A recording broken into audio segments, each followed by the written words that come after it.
I discovered I was a Liberal probably in my early teens, and one particular point in time that stands out in my memory, amongst many others, is a conversation I had with my mother when we did our weekly grocery shop at the Upper Burnie Woolworths, or Rolfos supermarket as it was back then.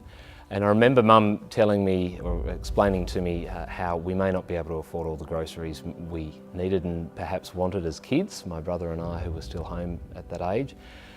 All of it stemming from the cost of living pressures that were applied to our household. My father, he was an auto electrician. He ran a small business. He started when he was 16 and worked in that business and eventually ran it until his retirement. But the interest rates applied to loans, particularly commercial loans at that time, under the Hawke and Keating years, certainly bit into the family budget. And I remember many of the dinner table conversations around how things were in the business world, particularly small business.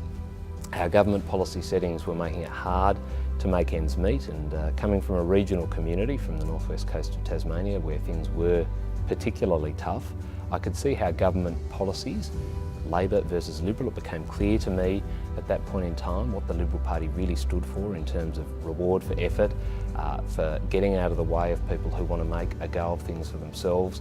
I could see the differences in policies, and I could see what harm it was doing not only to my family but many of my friends' families as well. So at that point in time it stands out to me as when I realised Liberal was the way for me.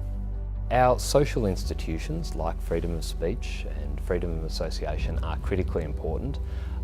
I am particularly concerned about this assault, which isn't necessarily a full frontal assault, but at every turn there is someone from the left of politics who is looking to stifle free speech, to shut down freedom of association. We're seeing decisions being made by universities to not embrace certain types of courses because it doesn't fit in with the left agenda.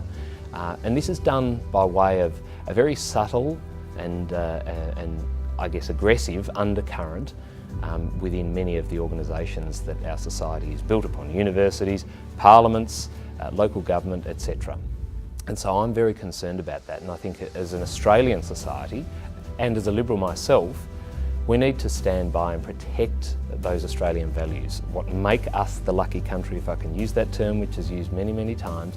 But as a Liberal, those are the things that we believe are important, and I believe that's what makes Australia great. So if we can guard against that at every turn, be bold, not polite, and allow people to walk all over us and tell us what we're saying is wrong, we're allowed to have a difference of opinion. We're allowed to associate with a group even if it's not politically correct. We need to protect those sorts of rights and entitlements, and that's what I believe we should be focusing on. How I met my wife, all the way from Albania to Tasmania, one corner of the globe to another.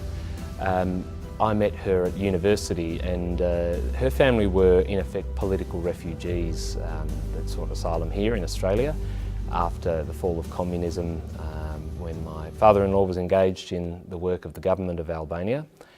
He was doing a bit of negotiation with foreign nations over aid.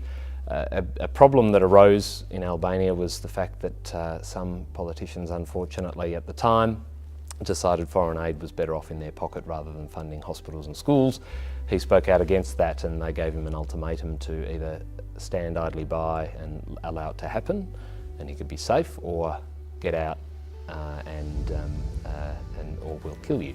So they made the decision to come to Australia. So as he'd previously trained as a medical practitioner, came to Australia, retrained, and met my wife in Hobart, as I say, at university. But the fact that there was so much corruption, that it is not a level playing field in countries that are, in a sense, run as a socialist state, a communist state. People don't have the chance to get ahead. Once you're in the gutter, there's no capacity or opportunity to get out of it. Opportunity seldom comes your way, whereas in a country like Australia, where everyone has an equal opportunity to make a go of things, that's what it highlighted for me about this country and why Liberal values are the best to protect what is so great about this country. Everyone having an equal opportunity to make a go of things. The outcome may be different for everyone, but at least everyone has a good starting point. My choice to be Liberal and not Labor comes back to those very core principles.